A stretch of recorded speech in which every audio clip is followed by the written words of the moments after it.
Okay, this is a little bit different for me because IT is generally an inward facing function for an organization. I don't directly provide services to the citizens. I provide services to the departments that do provide services to citizens. But as you've heard, each department head has a short-term rental application, an HR training application, policy management applications, websites, apps. So they asked me to kind of give a little brief talk on how I can maybe tie these things together. But first, I'd like to start with IPC Post Office. The current operating system for IPC has been running now since July 1, so it's just over 6 months, and it is performing beautifully. Accuracy, productivity, everything is just increased 100%. Citizen input, complaints are almost non-existent and doing really well. How can we improve on that? Well, how can we improve on that without having to hire additional personnel? So maybe we need to implement a self-service means in the way of lockers. I'm sure many people have seen, like in apartment complexes, generally around the clubhouse, you'll see a bank of lockers where Walmart, FedEx, UPS. We can't really take advantage of a vendor specific locker, but we can do our own locker that we can use for UPS, FedEx, USPS, and give citizens an option of not having to be bound by a 10 to 3 schedule at the window. If you don't need window services like buying stamps or outbounding something, you just need to pick up your package. You can request that your package be placed in a locker. The system will notify that you have a package, what locker it's in, and the code to get it. And you can get it at 2 in the morning if you wanted to. Now, the window hours have always been set, well, not always been set, but window hours are primarily set from 10 to 3 because that's when most efficient for our shipment delivery. We don't get packages before, but we sometimes get them afterwards. So all the packages that are either delivered before the window opens or after the window's open could actually be placed in these locker pods and still distributed without the additional help of additional staff. I just want to kind of throw this idea out there to see what you guys thought about it. Now, there are also options of outbounding. There are systems that you basically take a package, you set on a scale, a laser measures it, you type in your to and from address, it'll calculate this postage, it prints you a label, put it on the box, put it in a drop slot, and you can actually mail your package at 2 in the morning if you wanted to. Now, this is not science fiction, it's off the shelf technology. It's just that we've never explored self-service too much. It's, so these things come in all different kind of sizes. They can be branded. They just kind of put Village.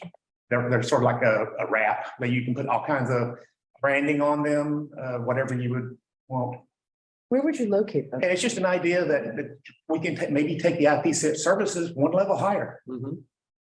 And Jenny had asked, Go ahead. Where would that be located?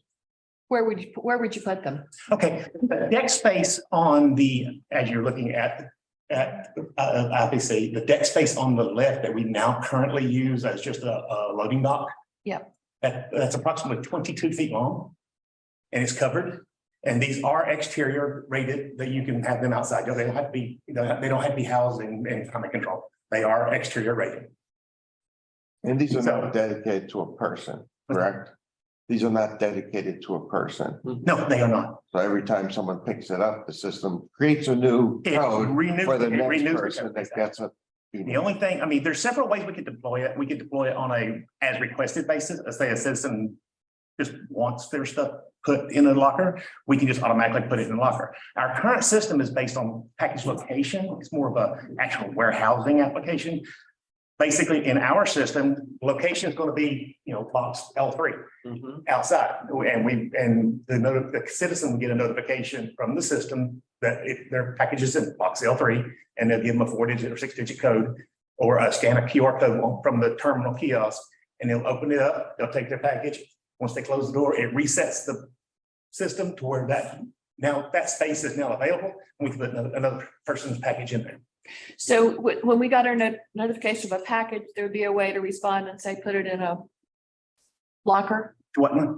So I'm just looking at the logistics of how, so I get a notice that my package is in and I'm away. And then I can respond to that email, or there'll be some way to, I'm just trying to think how that works, or respond to you. The notifications for the box will be independent. They wouldn't be, they're not connected to, UPS or FedEx. You wouldn't, they would, the notification would come specifically from the box system. Once the clerk puts a package in the box, it's assigned to you in our system. Right. That box will then integrates with our system. It will. But how do I let you know I want it in a locker is what I'm thinking. How do I let you know I want something put in the locker as opposed to? We could set it up to where you could request it online. We could, there's several ways we could do it. We could simply put every package delivered after 3 p.m. in the box. There's several methods that we could use for putting packages. Yeah, I just didn't want I'm to thinking that. look at the burden on staff. If there's creates a potential burden on staff to have to Move it around. and take requests. Yeah, I got a little lost with the logistics. One was, we'll let you know when we put your item in the box. You asked the question, How do I? can I send it? And the answer was like, well, we'll wait to know that you want to put it in the box before we put it in. That's inconsistent. Which is it? Do you put it in the box and send the email, or it sits indoors? You send the email, it says put it in the box. Which way does it work? No, All I'm those talking about like notifying someone they have a package and then requesting at the time. You would have to say, say you wanted all your packages placed in the box. You could just simply have all packages addressed to your address placed in the locker, and then you'd be notified that you have packages from the locker. So it's a standing order unless it doesn't fit, and then they get the regular notification to pick it up. What Emily was asking is if she had a package delivered to her to the IPC, but she was out of town. And how could she then call IPC and ask them to put it out in the box? Yeah. Okay. Yeah, and that's good. I'm just looking at are we creating an extra burden for IPC staff? Well, you're not really creating extra burden because the lockers wouldn't be loaded set before window hours and after window hours. Staff's primary role right now is to service the window hours. Right. Process the packages as they come in, to have them ready by 10 a.m. for the window to open. And then the packages that we receive, let's say 1 and 3 o'clock larges, they don't get processed until later after the window closes or first thing the following morning. So those packages that sit there, let's say we get a shipment at 3 p.m., those packages will sit there until 10 a.m. the next day. If there's something important or something that you wanted, let's say you were notified by UPS that you had a package delivered at the warehouse and you knew it was coming in, you're not on town, you can simply notify IPC. They can just place it in the locker. You would get a notification from the locker, which locker it's in, and a code. Right. I think it's something for us to think about. And maybe we shouldn't be getting into too many of the logistics mails to figure that out, but. Just in concept, it was something that we were kicking around. Yeah. Because there are questions I have as well too, that Yeah. I'm This is more concerned that we have people that get packages and it could be weeks. Right. well, we would have to set, let's say, a 5 business day max, because we couldn't, we like, for example, this one has 96 pods. We would only have the capacity at first. If it got off the ground and people really liked it and we wanted to expand it, we could. Right. But this original was for 96 pods would fit on the current deck without any kind of construction or any modifications to the building. And we would have to set a time, 3 days, 5 days, whatever policy.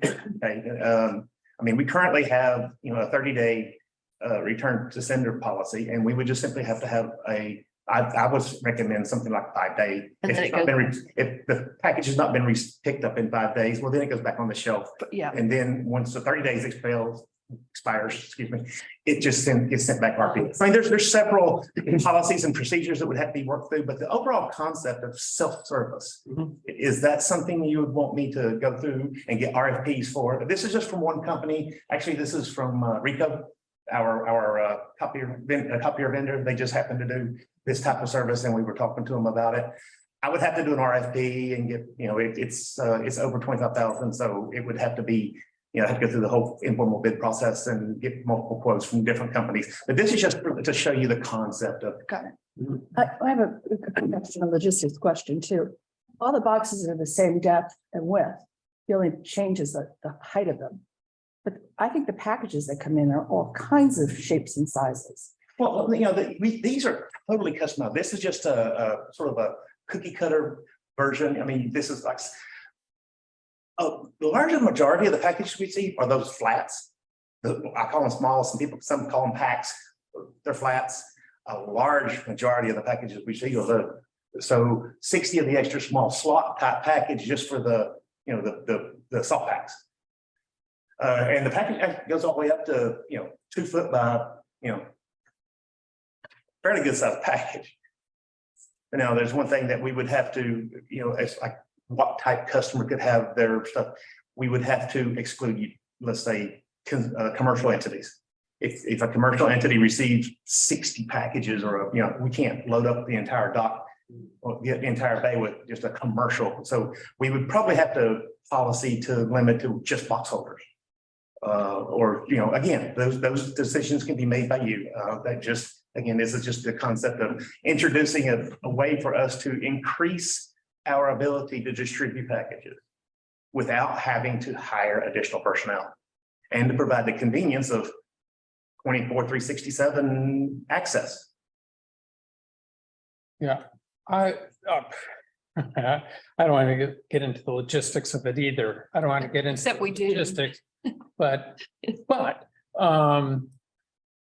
if we let's do this. I was like, I want all my packages to go there. Yeah, me too. Before long, you have, I don't want to be bound by the window hours at all. And how many people would just say, yeah, if I can get my packages during the window hours at that or anytime, I would always have that. Well, I think that comes into policy and you may have a policy and you may find you have to revise your policy Right. based on how people do it. Right. But for people who work off island, and there are still a few, that person may say, I want all of my package, but they may get a package once every 2 weeks. Right. Also, it's, Yeah. And, so that's one of my concerns. yeah. It's just, But I think we have. not abused so much as around- just like, this is going to replace my mailbox. I'm Yeah, well, we all can Right. stop that, say no. The other thing is when we're doing something like this is a special service beyond our service. To me, it seems that way. And yet we're going to be looking at, well, how much? 25 grand? That's right. This particular, I didn't put prices in because like I said, we have to do an RFP.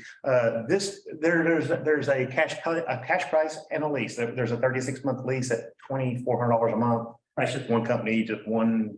I haven't, went into this. After 3 years, you can buy out the system for $1. And there's a maintenance charge of, I can't remember off the top of my head. If you want specifics, I'll be glad to provide them. Again, I was just kind of wanting to gauge interest in a self-service application to see if it was something that you would want me to actually Look at, go full out and just get some numbers and because, RFPs aren't easy. I mean, it takes time and advertising. And Right. Mayor, I'm trying to visualize, would this be, if you're standing on Lighthouse One looking at the post office, would it be forward? That's what you would see that on the front, or is it down the side? I think that you're talking about over where we store the trolleys right now. The dolly. Yeah, the dollies. So it'd be over Oh, okay, gotcha. between, you'd be seeing the back of it from Village Hall. The other thing that, I'm imagining you're getting your packages in from the back. The location that we were just discussing. Mhm. So I'm gonna get these packages, I gotta sort them, do all that. Now I'm gonna wind my way through the mailboxes to go out a door to this. Well, we're currently doing just exactly the opposite with the dollies. We're taking parts to the dollies, unloading the dollies, and moving into the mail alley, back into the warehouse where we enter them into the system and put them in the drawers or on the shelf. So it's just exactly opposite of what we already do. That's with USPS packages only. Again, that's a policy decision. If you wanted to do just USPS, you could do that. I mean, that's a policy decision. Well, I think in terms of need, I think there is a need. And that's why I think, my personal opinion, there is a need and it'd be worth investigating. I think there are a lot of logistical issues that would need to be figured out. But I thought we opened up the post office of packages on Saturday to address that need, because the people working off island and not being around weekdays. Yeah, we did. Yeah. Yeah. So I think we've alleviated the needs substantially, I think. Well, I guess that all depends on having personnel to do that Saturday and be able to maintain that in part. Well, we're doing it now. Right, We are, yeah. but again, finding the person to work And a decision doesn't have to be made now. longer than Right. hours. You have the concept, let Chris know your wishes. If you want me to move this forward into the budget process, I will be glad to do so. But this is one way that we can increase our ability to distribute packages without actually having to hire additional personnel. It's just one extra, like you said, it's an extra level of service that we can fairly economically introduce. So are we saying, let him come back to us and tell us something, which doesn't mean we're gonna act on it, That's fair. but as an option to consider. Just so we have Sure. information, right? Don't go crazy trying to go down and walk, just, but I mean, it's just the way we have to do finances in North Carolina. I mean, it's more than 25,000. So we have to go through the whole process. And I just did this just to give you an example. This is just one company. Mhm. There are others. It's a common, like I say, it's not science fiction. This is off the shelf technology. It's just that we never deployed it on Bald Head before. anything that's outside on this island, and I don't care what they say, it rusts. So is it plastic or is it metal or? Are these units plastic or are they metal? Are they gonna? They're metal, they're steel, they're security rated. I'm just wondering about salt air and metals. They're stainless steel, they're weather rated, they're heavy. Okay. Next thing. Well, this just sort of a outline of how the process would work. I put this on, I put this on the agenda so that you can actually see this. But if you if you want more information, I'd be more than glad. But this is just one company. I don't want to go too much into one company until we've really explored all the options. Next subject is citizen relationship management.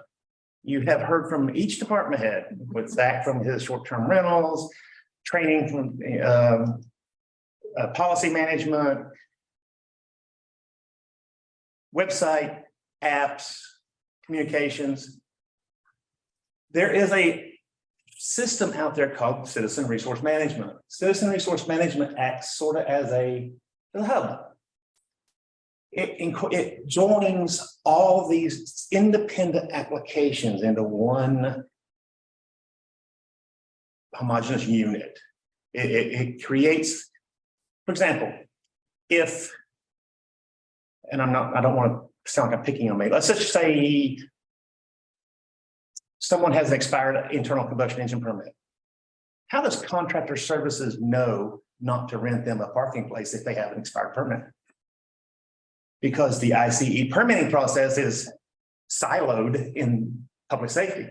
No one else has access to that information. CRM joins all these independent systems into one large system so that if someone has an expired ICE permit, contractor services personnel can see it in their system and they just simply don't extend credit to them for parking. That's just one example. Let's say someone had a citation and they wanted to rent a park space for an event. Why would we want to rent them a park space for an event if they already owe us, for, a non-paid citation? Those type of examples, but they're just, it makes it to where each department, rather than have standalone operations, it joins them all into one large operation. For example, almost every point of service has a village personnel collecting name, island address, off island address, telephone number, and email address. Utilities adds utility data to it. Contractor services add truck rental data to it. Short-term rentals, property. If you want Village Voice, you have to actually contact the PIO to get on the Village Voice. If you want to be added to the Code 3 emergency notification system, you actually have to contact them. If you want a post office box, if you change your email address, let's say you had a compromised email address, you want to change your email address. You change it at the post office. With a CRM system, it would not only change it at the post office, it would change it at every village point of service. Every operation, from golf cart registrations to Knox boxes to Code 3, every service point, it would change it. It would update phone numbers, and every service point would be using the same up-to-date contact information. It's like one of the projects that we're working on with PIO is that she does the Village Voice. She gets roughly 25% of the email addresses in our Village Voice database bounce back on us. That's roughly, every time she sends a Village Voice, she's got roughly 1,000 dead email addresses where people signed up for it, just changed email addresses and moved on. And the problem is we pay for that. I mean, email marketing is not free, and we're paying for 1,000 bounce backs. And it's similar with the notifications at IPC. Over us, we figure a rental property, roughly 16-week rental season, we have roughly 400 houses. Imagine how many email addresses accumulate at IPC notification system over one system. That's what, 6,400, I think. So we have up to 6,400 dead email addresses that our system is trying to send, and it just clogs and it just crashes it on us. And we have no way of knowing what's valid and what's not. I don't know about for 67 people, every organization of some size, having worked for 67 sites, does exactly what David is talking about here. But this isn't the issue to do this. Everybody does it. Yes, this is The not, issue- again, this is not. The issue is all of those outside boxes, people call best of breed. So that they buy best of breed. This one might be Hewitt. This one might be PeopleSoft. That one might be Excel. This one might be something else. So the CRM in the middle is very expensive. It's very time consuming to put that all together. To try to tie together best of breeds because they're all different. Versus an ERP system where, again, I'm just gonna make up PeopleSoft. PeopleSoft might be all those outside boxes. Are they the best of breed in every single one of those boxes? No, but the money in the long term to get it installed, to keep it going long term, with the amount of changes and updates, since it's one system, it's cheaper in the long run versus having best of breed. I don't think a 60-person organization needs best of breed in every single box and then more complicated in the long run. I don't even know if 67 people need that. I will tell you, every organization I've ever worked in has exactly that. And we don't do best of breed, we do ERPs. And I think it's time the village steps up to industry best practices, industry standard best practices. Yeah, David and I have been talking about this for a number of years. And it's a matter of just moving forward with it. 11 to be exact. Nobody's counting. I'm intrigued. I didn't comment on the self-service post, but I love that idea. I think that's a great idea, and I think we can look at it. May not be the time to pay for it budget-wise this year, but I think that's the direction we need to move, because I think it helps add value to the people that get our, I love to go to the mailbox if it's 8 o'clock at night and get my mail. But I got a box back there I can't get my hands on. Yeah. That means I gotta make a second trip to get back. But if I could punch that code in to get that, I'm a happy guy. Right? He's happy now just talking about it. That's right. And the same with this thing. Is there a demo? Yes, actually, I put a sort of an infographic on the agenda. Yeah. It kind of goes over, again, that's company specific. I don't want to lock into any one company that does this. PeopleSoft is one of them. Everybody Plus does is another. There's Everybody does it. Soho, there's dozens of CRMs out there. The key that, I know you know this, but I'm gonna say, the key is there's one source of the truth, period. It's kind of like I don't want to say David's not here, but sometimes he's telling us what's going on in email. Sometimes it's going on in flash events. So you go to the club website and it's not there. Sometimes it is, sometimes it's, well, we did it in emails. Yeah. There's always one source of the truth in every data system in a company. This is how you get to the one source. There could be emails on top of it, but everyone goes to that source. And the center of that is that source. Yeah, that is the master. That's the primary key. That is, And everything comes off. everything else branches off of that. We talk like the tax parcel number, Parcel number is a tax parcel never number changes. never changes. Parcel number could be your account number. I could see golf cart registration on this thing. You know, your input, all your vehicle information in there, your insurance, please verify this and this and this, pay this, done. Goes to every other. And then it spits out somewhere, it prints it and spits it out and mails it to you. And what a, Again, this is another idea that I'd like to bring forward. If it's something that you're interested in, that you would like me to pursue, just know, or in the budget process. Yeah, do you have a rough budget number? I do not.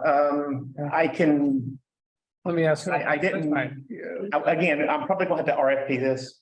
Right. I'm sure it's going to be, It's I mean, it's not hundreds. the short-term rentals is 25,000. So I'm assuming that it's probably in that neighborhood. Talking to this? Uh-huh. Well, it depends. Remember, we're a small organization, so we're No, probably not going to need all the whistles and bells. I'm not talking about all this, and bells, because the last one I did was $50 million. There's a big difference between 25,000, 50 million. So it is expensive. It is the right thing to do. Yeah, it's not free. Cost Yeah. benefit Right. that this group has I to got go through. Is it worth it for the cost benefit? Plus, when you get an RFP, you're gonna get an RFP in the system. Don't forget, the consultants you gotta hire to input it, the labor will be 2x the cost of the software. So it's 3x to get something like that done, Yeah, it doesn't populate itself. or program it. Yeah. Yeah, and something like this in terms of ongoing operation. Is this it's on its own? We have a whole nother person we have to add, you know, what is that? What does it entail? So obviously you'd be looking into that. I think as well. that, personally, I think the efficiency, the would more than pay for the application. Especially on the service delivery side of the citizens. I mean, being able to have a one-time encounter with a village service and all village services are available at that point. Right. Without having to go to the clerk for a creek access slot for your kayak or for the, the notification system or to the short-term rental payment or, having a one-stop. One encounter and one and done for the citizen. It's. But remember, this political piece of it too. I mean, we complain, we don't get HOA emails probably because we're left off the list on purpose.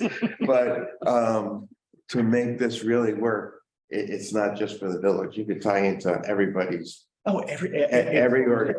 It's a political thing. Oh, yeah. To talk to all these Well, I different. mean, right here. too. Yeah, it is definitely a political thing. Okay, next subject I was asked to look into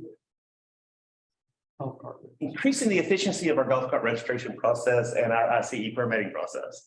I was asked to do this because I'm actually the one that set this stuff up 21 years ago. And the current system has served us well. But 21 years ago, we had 1,200 golf carts on the island. Now we have over 3,000.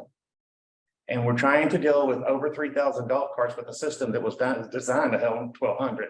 And it's served its purpose. It's time for us to move on to something a little bit. And it also ties into CRM because it's also everything ties into CRM actually. I have two suggestions. One, all 3,000 plus golf carts expire on December 31st at the exact same time. We don't start issuing the next years until around November the 15th. That fluctuates depending on the holiday. So you're looking at a 6-week period of time in the middle of the winter over Thanksgiving, Christmas, and New Year's, when no one's here and everyone's traveling or on vacation. 10% of the property owners on Bald Head Island actually live on Bald Head. The other 90% who have property parks to register are really inconvenienced because they have to do it within a 6-week period of time over the holidays in the middle of the winter. And actually, some of them actually have to come here in person with their golf cart and fulfill some process or sign some paper because of, so if we go to a model similar to your normal car on the mainland, where your cart registration expires on the month that you register it originally. And we could spread that out initially. So, and and most people would register them in the summer. And ICE is the same way. Every ICE permit expires on June 31st. So we're trying to go from July 1 to July 31st and register. What's the current number? 286? 320. Okay. Trying to do that many vehicles in 30 days to be in compliance with the ordinance. And that is a burden on not only staff. It is extremely difficult getting all the different vehicles back on the island at one time within a month's period to get them all registered. And again, that also ties back into the citizen resource management. Again, we can also do that the similar way. ICE permits would expire on the month that they were originally purchased. Makes a lot of sense. Because ideally would like to do like the state DMV does it. Perfect. You do it online. Very They simple. mail you your registration sticker and you're responsible to put it on your vehicle. Yep. And Make people having to physically come down here and get it Or you mail it. or mail it, right, or mail it. I mean, there's services where it could be done completely automated. If we did something, if we modified the ordinance, there are some requirements in the ordinance that really make not a lot of sense. For example, one of the requirements for registration is someone has to sign a piece of paper agreeing to abide by the law. When is not abiding by the law an option? Yeah.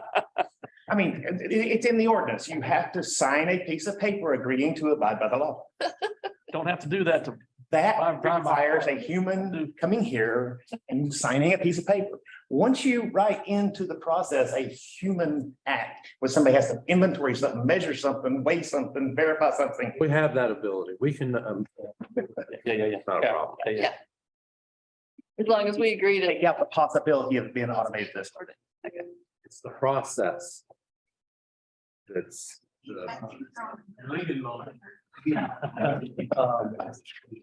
Yes. Nice for me. Well, it's 3 and 4. Right. Okay, I'm gonna kind of glaze over time and attendance. Judy is working with a company, NeoGov, and that's also a company that we're working on DNS software for, and we're still working out the details of the time and attendance. But the overall goal is the village, we still work off of paper timesheets.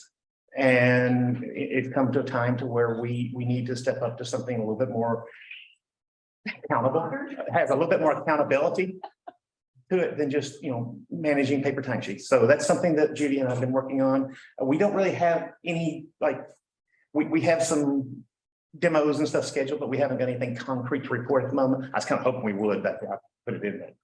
I brought this up last year. I hope you don't have demos to look at yet. What's that? Time and attendance, because this exactly ties to the CRM system. Oh, They absolutely. did. Absolutely. We start buying independent systems that don't talk to each other. We're not ready. It's the cart before the horse. You're You absolutely gotta right. you answer the question on CRM first, then you start to answer the question on the pieces that talk to it. Or not. You may say, we don't want CRM, then fine, go do time and attendance things. So the last is we've been working with the PIO on the PEG channel. PEG stands for Public Education and Government. It's a channel that we have been allotted to Spectrum. It's on channel 1395. It is dated technology. I mean, it's really dated technology, and it's kind of, well, it's useless to us, actually. I'm just going to go ahead and say it. It is on the Spectrum system, which most everyone here knows that once the power goes out, the Spectrum system lasts somewhere between 2 and 6 hours, and then you lose it. So being able to use a PEG channel to distribute emergency information is not reliable. It's not worth putting a lot of money into. And speaking of money, we're actually paying $7,200 annually just to maintain the PEG channel. And it's not accessible to a smartphone. It's not accessible to your tablet. It's not accessible to a computer. It's not accessible anywhere other than on the island. It's not. So if we're in a mandatory evacuation or a voluntary evacuation or state of emergency of any kind, and you're not here, well, then the PEG channel is absolutely not available. It's just so putting a lot of emergency information and stuff on that it's just kind of it's dated technology. Leading up to, Karen currently has a system called Index, which is, I'm sure everyone's seen now. We currently streaming content at IPC. We're streaming it at Town Hall. We're streaming it at Contractor Services. We're soon to be streaming it here. We have found that streaming content reaches everyone. It reaches every smartphone, every tablet, every computer, every village mailing TV, smart TV within the village. And it's available to anyone that can access the internet. So it's a much far-reaching technology than the PEG. What I would recommend, what I'd like to do is maybe mothball the PEG channel and put those resources into the streaming and maybe step up our streaming capabilities. And again, it ties it again with the website and the app, the ability to do push notifications. That is what's needed. Push notifications are similar to what you get with our Code Red. You subscribe to the service. If something happens, we trigger a pushed notification. We're not just trying to pull you in. Watch channel 1395. We can push it out to smartphones and tablets, and we can push our messages out. So if I take the resources that we're currently utilizing on the PEG channel and focus them on updating our streaming capability. Oh. I'm good with that one. Yeah, me too. When you're pushing information, take that conversation, throw it at the CRM. You push information through the CRM as well? You You can. absolutely can. So introducing this and the CRM. In fact, the CRM is sort of like I don't know how to, I don't want to undergeneralize. It is a database of current service. It's a database of everyone that accesses the village service, whether it be a homeowner, a contractor, day tripper, or someone that rents a park for a wedding. It's an all-inclusive database, and we can use that database to push notifications. And would each citizen have a sign-in, login? That can be done also. Yeah, you could actually have a sign-in login where you like a dashboard where you manage your own account. So if my cell number changes, I can go ahead and change it. If my email changes, I can change it. If you had an email address, or you wanted to add an email address to your account, you could just simply log into your dashboard, add it yourself, and it would instantly populate every service point within the village. And potentially the club and the HOA and everything else. They participate. And you could pay your utility bill that way, or Utilities is a little different on utilities because utilities is a credit account.